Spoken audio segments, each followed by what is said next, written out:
Hi friends, Nifty ఈరోజు closing price 22,888 దగ్గర అయితే క్లోజ్ చేయడం జరిగింది. బ్యాంక్ నిఫ్టీ చూసుకుంటే మన క్లోజింగ్ ప్రైస్ 49,142 దగ్గర క్లోజ్ చేయడం జరిగింది. అదేవిధంగా మనకి ఈ వారం మాత్రం న్యూస్ ఇంపాక్ట్ అయితే డెఫినెట్గా మార్కెట్లో ఉంది. ఆ న్యూస్ ఏంటో ఒకసారి చూద్దాం ఫ్రెండ్స్. మే 31న మన ఇండియా జీడిపి రిజల్ట్స్ అయితే ఉంది ఫ్రెండ్స్. దీని ఇంపాక్ట్ డెఫినెట్గా మార్కెట్లో ఉంటుంది. అదేవిధంగా చైనా మనకి పిఎంఐ డేటా కూడా మే 31 అయితే రావాల్సి ఉంది. దీని ఇంపాక్ట్ కూడా ఉంది. యూఎస్ నుంచి మనకి ఇక్కడ కూడా జీడిపి రిజల్ట్స్ Q1 రిజల్ట్స్ అయితే రావాల్సి ఉంది. సో దీని ఇంపాక్ట్ కూడా మార్కెట్లో డెఫినెట్గా ఉంటుంది ఫ్రెండ్స్. ఈ వారంలో మాత్రం మార్కెట్ కొద్దిగా వాలటిలిటీ ఉండే అవకాశం పాసిబిలిటీ ఉంది. కానీ అదేవిధంగా ఒక రాంగ్ బయింగ్ వెళ్ళింది మార్కెట్, దాన్ని ప్రొడక్షన్ చేసుకోవాలి మార్కెట్ డౌన్ సైడ్కి అయితే నేను ఎక్స్పెక్ట్ చేస్తున్నాను. సో బ్యాంక్ నిఫ్టీ యొక్క సపోర్ట్ అండ్ రెసిస్టెన్స్ లెవెల్ కూడా చూద్దాం ఫ్రెండ్స్. ఇప్పుడు ఒకసారి hi friends, this is Rafi, welcome to my channel. ఈరోజు బ్యాంక్ నిఫ్టీ క్లోజింగ్ ప్రైస్ చూద్దామని. క్లోజింగ్ ప్రైస్ వచ్చి 49,142 దగ్గర అయితే బ్యాంక్ నిఫ్టీ క్లోజ్ చేయడం జరిగింది. సో బ్యాంక్ నిఫ్టీకి ఒక హెల్దీ కరెక్షన్ రావాలి, డౌన్ఫాల్ అయితే రావాలన్నమాట.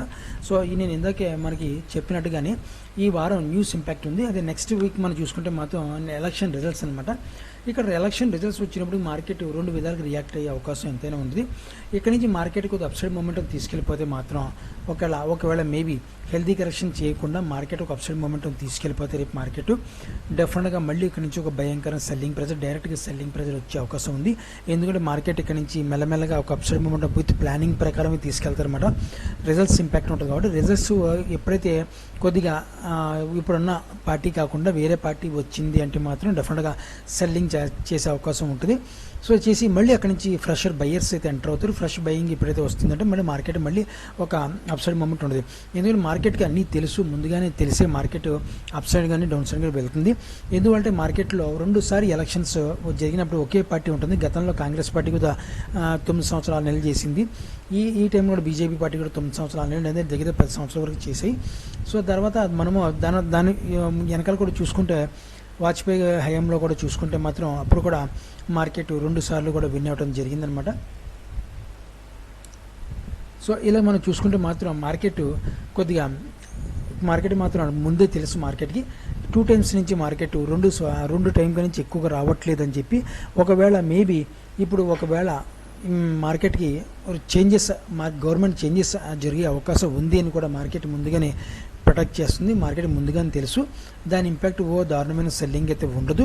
కానీ ఒకవేళ ఇన్కేస్ ఇక్కడ ఇందాక చెప్పినట్టుగానే మార్కెట్ అప్సైడ్ మూమెంటం తీసుకెళ్ళిపోతే మాత్రం మన ఆల్రెడీ రెసిస్టెన్స్ జోన్ ఉంది. ఆల్ టైమ్ హైని ఒకసారి టచ్ చేసి రెసిస్టెన్స్ జోన్ దగ్గర నుంచి మార్కెట్ డౌన్ఫాల్ అయ్యే అవకాశం ఉంటుందన్నమాట. అలా కాకుండా మార్కెట్ డౌన్ఫాల్ అయ్యి మనకి కౌంటింగ్ రోజు నెక్స్ట్ మంత్ ఫస్ట్ వీక్లో కౌంటింగ్ జరుగుతుంది. ఆ కౌంటింగ్ రోజు మార్కెట్ ఒక అప్సైడ్ మూమెంట్ వెళ్తుందంటే డెఫినెట్గా ఇందాక చెప్పినట్టుగా మార్కెట్కి అన్నీ తెలుసు, ముందే తెలుసు అని చెప్పి మనం అనుకోవాలన్నమాట. ఓకేనా.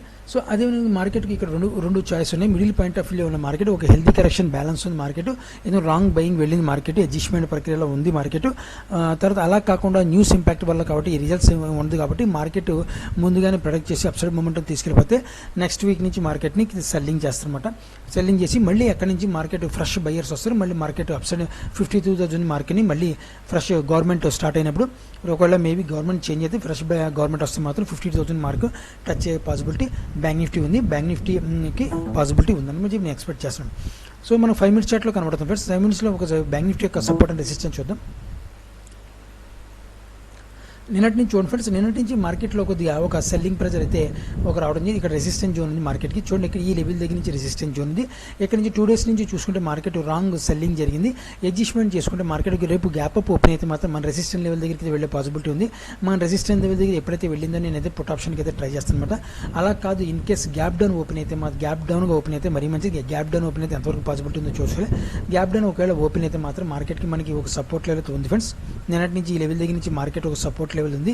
ఈ లెవెల్ గ్యాప్ డౌన్ అవుతే మళ్ళీ ఈ లెవెల్ని ఒకసారి అటెంప్ట్ చేసుకుంటుంది మార్కెట్. అటెంప్ట్ చేసి పుట్ ఆప్షన్ అయితే నేను బై చేసుకోవడం జరుగుతుంది అన్నమాట. సో అలా కాకుండా ఒక ఫ్లాట్గా ఓపెన్ అయితే అంటే మాత్రం నేను మన రెసిస్టెంట్ లెవెల్లో టచ్ అయిన పుట్ ఆప్షన్ తీసుకుంటాను. లేదంటే మన సపోర్ట్ లెవెల్ ఈ లెవెల్ని క్రాస్ అయిన వెంటనే నేను పుట్ ఆప్షన్ తీసుకుంటాను. అంతే తప్ప కానీ నేను ఈ 2 లెవెల్ క్రాస్ అయినంతసేపు కూడా వెయిట్ అండ్ వాచ్ చేస్తాను. ఈ 2 లెవెల్ క్రాస్ అయితే నేను బై కానీ సెల్ కానీ చేసుకునే పాసిబిలిటీ ఉంది. ఓకేనా, ఈ లెవెల్ బ్రేక్ ఒకవేళ ఎందుకంటే ఈ లెవెల్ రేపు నేను ఇందాక చెప్పినట్టు ఈ లెవెల్ బ్రేక్ అయితే రెసిస్టెంట్ లెవెల్ కాల్ ఆప్షన్ తీసుకుంటాను. ఎందువల్ల అంటే మార్కెట్కి ముందుగానే తెలుసు నెక్స్ట్ వీక్ నుంచి మార్కెట్ నువ్వు పడగొడటానికి మా అప్సైడ్ మూమెంటం తీసుకెళ్తారు. అలా కాకుండా మార్కెట్ ఈ వీక్ నుంచి రిజల్ట్స్ ఇంపాక్ట్ వల్ల మన డౌన్ సైడ్ వస్తే మాత్రం మళ్ళీ మన సపోర్ట్ లెవెల్ ఉంది. మన సపోర్ట్ లెవెల్ నుంచి మార్కెట్ కొద్దిగా మనకి నెక్స్ట్ ఎలక్షన్ ఉంది కాబట్టి కొద్దిగా డౌన్ఫాల్ రావాలి. వచ్చిన తర్వాత మళ్ళీ మార్కెట్ ఫ్రెష్ బయర్స్ వస్తారు. ఫ్రెష్ బయర్స్ వచ్చి మార్కెట్కి అప్సైడ్ మూమెంటం తీసుకెళ్తుంటారు. అది రేపు కానీ ఎల్లుండి కానీ వచ్చే వాల్యూమ్ బట్టి నేను డిసైడ్ అవుతాను. కింద వచ్చిన వాల్యూమ్ బట్టి నేను డిసైడ్ అవుతాను ఈ లెవెల్ ఎంతవరకు బ్రేక్ చేస్తానని చెప్పి. ఓకే ఫ్రెండ్స్, సో ఒకవేళ మార్కెట్ ఇన్ కేస్ మార్కెట్లో ఒకవేళ డౌన్ఫాల్ మనకి బీజేపీ గవర్నమెంట్ చేంజ్ అయింది, కాంగ్రెస్ గవర్నమెంట్ వచ్చింది అని ఏదైనా బ్యాడ్ న్యూస్ కానీ వస్తే మాత్రం ఒకవేళ వస్తే డౌన్ ఎంతవరకు వస్తుంది అది కూడా ఇప్పుడు ఒకసారి చూద్దాం ఫ్రెండ్స్. ఆ లెవెల్ కూడా మీకు డౌన్ఫాల్ వస్తే కనుక భయంకరంగా ఒక 46,000 దగ్గర అయితే మనకి ఒక సపోర్ట్ లెవెల్ ఉంది ఫ్రెండ్స్. ఆ లెవెల్ బ్రేక్ చేసే పాసిబిలిటీ అయితే లేదు మార్కెట్కి ప్రజెంట్ నేను ఎక్స్పెక్ట్ చేసిన ప్రకారం. ఎందుకంటే వచ్చిన వాల్యూమ్ బట్టి మనకి వన్ డే క్యాండిల్లో మనం చూసుకుంటే 46,000 దగ్గర అయితే మాత్రం ఫుల్ ఫిజ్గా సపోర్ట్ లెవెల్ అయితే బ్యాంక్ నిఫ్టీకి అయితే దొరుకుంది. ఇన్ కేసు మన లెవెల్ బ్రేక్ చేసేసిన డైరెక్ట్గా మార్కెట్ సెల్లింగ్ వస్తే కనుక ఒకవేళ మార్కెట్ సారీ ఫ్రెండ్స్ ఒక డైరెక్ట్గా సెల్లింగ్ ప్రెజర్ వస్తే మాత్రం 46 దగ్గర నుంచి నేను అయితే కాల్ ఆప్షన్ అయితే బై చేసుకుని కూర్చుంటాను. మళ్ళీ మార్కెట్ 48,000 నుంచి అబోవ్ మార్కెట్ అప్సైడ్ మూమెంట్ అనేది తీసుకెళ్లే పాసిబిలిటీ ఉంటుంది. సో ఈ రకంగా అయితే బ్యాంక్ నిఫ్టీ నా యొక్క వ్యూ అయితే ఈ రకంగా ఉన్న ఫ్రెండ్స్. ఇప్పుడు ఒకసారి నిఫ్టీ ఒకసారి చూద్దాం ఫ్రెండ్స్. నిఫ్టీ చూద్దాం ఫ్రెండ్స్. నిఫ్టీ క్లోజింగ్ వచ్చి 22,888 దగ్గర అయితే క్లోజ్ చేయడం జరిగింది. నిఫ్టీలో మాత్రం ఒక హెల్దీ కరెక్షన్ వైపే మార్కెట్ వచ్చి వస్తుంది. నేనైతే ఈ లెవెల్ మన రెసిస్టెంట్ లెవెల్ దగ్గర నుంచి అయితే పుటాషన్ పిఈ అయితే బై చేయడం జరిగింది అన్నమాట నేను. సో నా స్టాప్ లాస్ అయితే మాత్రం 23,000 దగ్గర అయితే స్టాప్ లాస్ అయితే పెట్టుకోవడం జరిగింది. ఇన్ కేస్ రేపు మార్కెట్ రివర్స్ అయితే నేను 23,000 దగ్గర స్టాప్ లాస్ పెట్టుకుని తీసేస్తాను. ఈ లెవెల్ దగ్గర నుంచి మార్కెట్ ఒక వాల్యూమ్ జనరేట్ చేసుకుంటే అది కూడా వన్ డే హోల్డ్ అయితే మాత్రం 23,000 దగ్గర వాల్యూమ్ జనరేట్ చేసుకుని ఒకరోజు హోల్డ్ అయ్యి గ్రీన్లో క్లోజ్ అయితే మాత్రం మార్కెట్ మళ్ళీ 23,500 అబోవ్ టచ్ అవ్వాల్సిందే మార్కెట్. సో ఓకేనా, కానీ 23,000 అది 24,000 కూడా టచ్ అవుతుంది మార్కెట్. 23,500 ఫస్ట్ టార్గెట్, 24,000 నాకు సెకండ్ టార్గెట్ పెట్టుకోవడం జరుగుతుంది. ఒకవేళ ఇన్ కేస్ 23,000 దగ్గర మంచి వాల్యూమ్ జనరేట్ చేసుకుంటే రివర్స్ అయితే మార్కెట్ లేని పక్షంలో మార్కెట్ మాత్రం 22,500 దగ్గర సపోర్ట్ లెవెల్ ఉంది మార్కెట్కి. సో ఈ లెవెల్ దగ్గర నుంచి మార్కెట్ వచ్చి మన మార్కెట్ ఇలా చూసుకుంటే ఈ లెవెల్ దగ్గర నుంచి ఒక సపోర్ట్ లెవెల్ ఉంది. ఓకే, ఇన్ కేస్ ఈ లెవెల్ కూడా మనం బ్రేక్ చేస్తే మాత్రం మార్కెట్ 22,300 దగ్గర 300 నుంచి 22,200 వరకు అయితే ఒక సపోర్ట్ లెవెల్ దొరకాలి మార్కెట్కి. ఈ లెవెల్ మిస్ కాకూడదు. ఇన్ కేస్ ఈ లెవెల్ కూడా బ్రేక్ చేస్తే మాత్రం 22,000 ఇంతకుముందు చెప్పినట్టు 22,000 దగ్గర నుంచి మాత్రం మంచి బయింగ్ అయితే వచ్చే అవకాశం పాసిబిలిటీ ఉంది. అది కూడా రాంగ్ సెల్లింగ్ జరగాలి మార్కెట్. రాంగ్ సెల్లింగ్ జరిగినప్పుడు మాత్రం 22,000 దగ్గర నుంచి మార్కెట్ సపోర్ట్ తీసుకుంటుంది. పర్ఫెక్ట్ సెల్లింగ్ జరిగితే మాత్రం ఇది మాత్రం ఒక రోజు హోల్డ్ అయ్యి క్లోజ్ అయ్యి మరుసటి రోజు ఈ లెవెల్ని బ్రేక్ చేస్తాం అన్నమాట. ఓకేనా, సో ఇప్పుడు ఇంట్రాడే బేసిక్లో ఒకసారి చూద్దాం ఫ్రెండ్స్.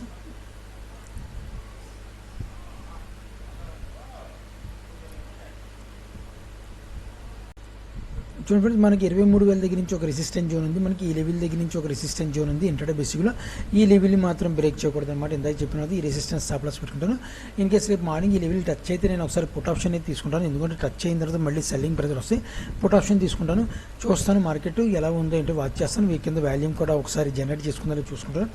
లేని పక్షంలో మనకి ఈ లెవెల్ దగ్గర మాత్రం సపోర్ట్ అయితే దొరకాలి. మళ్ళీ మార్కెట్ ఈ లెవెల్కి ఒక గ్యాప్ అప్ ఓపెన్ అయ్యి ఒకవేళ 23,000 టచ్ అయినా సరే మళ్ళీ మార్కెట్ మన లెవెల్ దగ్గరికి ఒకసారి రావాల్సిందే.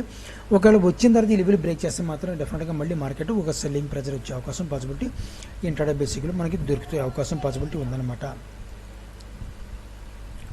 సో అలా కాకుండా మార్కెట్ రివర్స్ అయితే మాత్రం డెఫినెట్గా 23,000 దగ్గర నుంచి వాల్యూమ్ జనరేట్ చేసుకుంటే కాల్ ఆప్షన్కి నేను ఇంట్రాడే బేసిక్లో ట్రై చేస్తాను. హోల్డింగ్ అయితే చేయను, ఎందుకంటే వచ్చే నెక్స్ట్ వీక్ అయితే కొద్ది రిజల్ట్స్ ఇంపాక్ట్ కాబట్టి మార్కెట్ ఉంటుంది. హోల్డింగ్ కూడా చేస్తాను, కొద్దిగా బిగ్ క్వాంటిటీ కాదు, హాఫ్ క్వాంటిటీతో హోల్డ్ చేసుకుంటాను అనమాట. ఓకేనా,